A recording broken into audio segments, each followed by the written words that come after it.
Hi guys, welcome back to the channel. Today we're diving into a Jiu-Jitsu match, tailor-made for all you Darce and half-guard players out there. The fight starts and you pull guard. As we later will see, you seem like a half-guard player, so my recommendation is that you focus on pulling half-guard directly from the start. Here is an example where I do it in a tournament. I aim for his left leg with my right leg and dive in for it to get it down to the ground.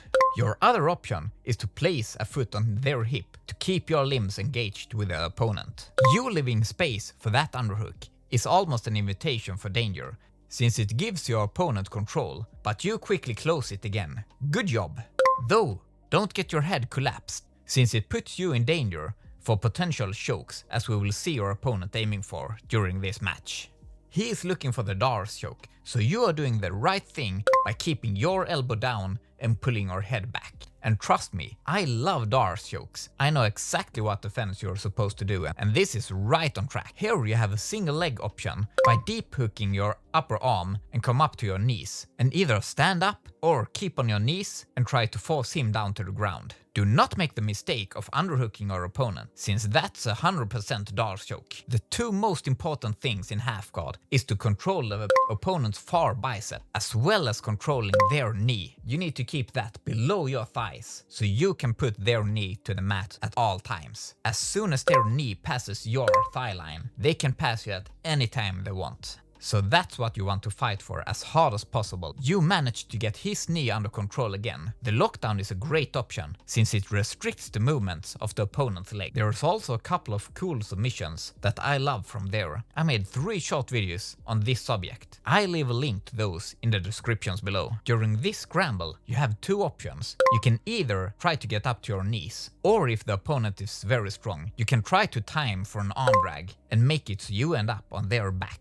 Your opponent continues to go for the Darce choke. You're doing the right thing again by keeping your elbow tight to your hip and your head back. In general, I would recommend you to fight a lot more for the grips, and we will soon see why. In this reset, he has your far side arm gripped, and after the reset, he gets the close arm instead. That's better for you, but it still creates issues. Things turn even more south when he gets your arm across your face, also known as the gift wrap. To not end up there, I want your hand and elbow to never cross your midsection. You though do a very nice job by escaping his hold. And here you have 2 options. If you had the lockdown, I would like you to go for his secondary leg to get the electric chair submission. But if you don't have the lockdown and come to deep half guard, one option is to go for the control leg. Jeff Glover shows Bernardo Faria a good option from here. I put a link to that video in the descriptions below. You escape and it becomes a scramble where you almost takes his back, but he manages to dodge it. And now the grand finale. He sits back for a lousy guillotine that will never happen, and if he stays there for more than 3 seconds, you will get 2 points as a sweep and win the match. But unfortunately, he comes up quickly again.